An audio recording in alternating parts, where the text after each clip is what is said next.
For over a century, the Greater Milwaukee Urban League has been making a positive impact in the community by offering education, employment, advocacy, and civic engagement programs and services. On November 2nd, they're hosting the organization's 39th annual Black and White Ball featuring Shantae Moore. Joining us to talk about the beautiful things going on at the Urban League is the CEO, Dr. Eve Hall. Dr. Hall, thanks for joining us on Black Nouveau. Thank you. Glad to be here. Great. So the Urban League has a rich 105-year history. Can you talk about some of the changes you've been doing over the past couple of years? Well, we really have been sticking to our core of our 105 years, which has been, as you mentioned earlier, education, employment, housing, entrepreneurship, advocacy, and civic engagement. And how does that look? Is basically really providing more access and opportunities for our people to get a better quality of life. And what does that look like? We provide computer literacy now, so individuals can get certified in Microsoft Word, Excel, and PowerPoint, which, as you know, those are basic skills that you need in careers.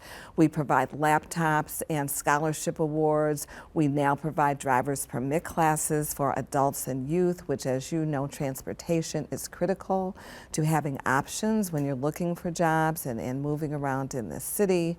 In education, mentoring, giving students community service opportunities. So we're working directly with students in middle school and in high school, which also includes students experiencing our National Youth Summit, which is in major cities across the country. How do you go about connecting the job seeker to the employer?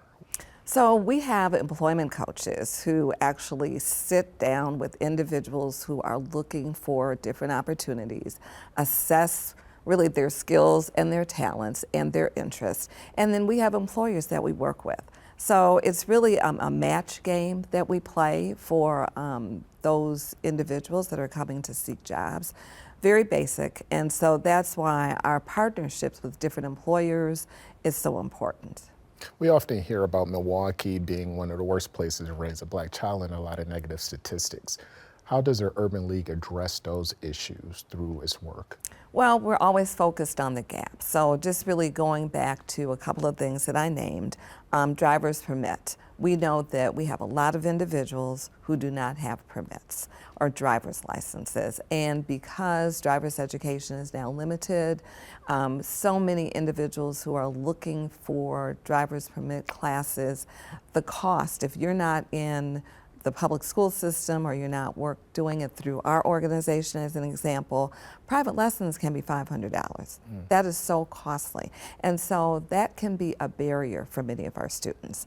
When we think about the digital divide, that is one of the reasons that we provide laptops to students. You would be surprised at the number of students who just having a laptop at their side when they're going on to a 2 or 4 year institution, not having to rely on a computer lab, can make a difference in the success of their education.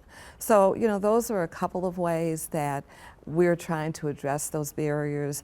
I believe while, yes, the statistics say that we're one of the worst, we're still experiencing similar issues as other urban communities. But I believe that even as bad as it may seem oftentimes, there are still opportunities for us to be even more collective in our efforts to address the gaps. Are there any out-of-pocket costs for the person seeking services from you? Depends. So when it comes to driver's permit, $35 is really the maximum. And there are some requirements in terms of those that would qualify for it. Most of our services have no charge. So when we're working with our students in the schools and providing experiences for them, there's no charge. We raise our money through private grants, through corporate grants, through our major events, so that we can, in fact, provide the programs and services with no charge. And you also have the Black and White Ball. Talk a little bit about that. Exactly. So Black and White Ball coming up November 2nd, 39 years. And it was actually started, James, as a way to bring the community together. At that time, the Black and the white community were not always conversing or really collaborating. And so the Urban League saw this as an opportunity to galvanize the community, one evening a year to have fun, to be in a relaxed atmosphere where we get to know each other a little bit differently, but to still take some moments during that event to speak to the issues of this city and the importance of everyone working together to improve the lives of everyone, because we're interdependent. So we can't have one group winning and another group losing and think that our city can really grow and sustain itself. This year you have Shantae Moore. We do. How did you go about bringing her in? Well, we have a committee that really looks at different talent. We try to be very mindful, though, of cost, because as you may know, entertainment is very, very expensive. But we do have an organization that we work with that has worked with urban leagues across this country for years and helps to provide reasonable costs for entertainment. So, you know, Shantae Moore, she's somewhat of, you know, a cross for many individuals. There are a lot of individuals, of course, that don't know of her, but once they hear her music, I think that they will enjoy her. Well, fantastic. Thanks a lot.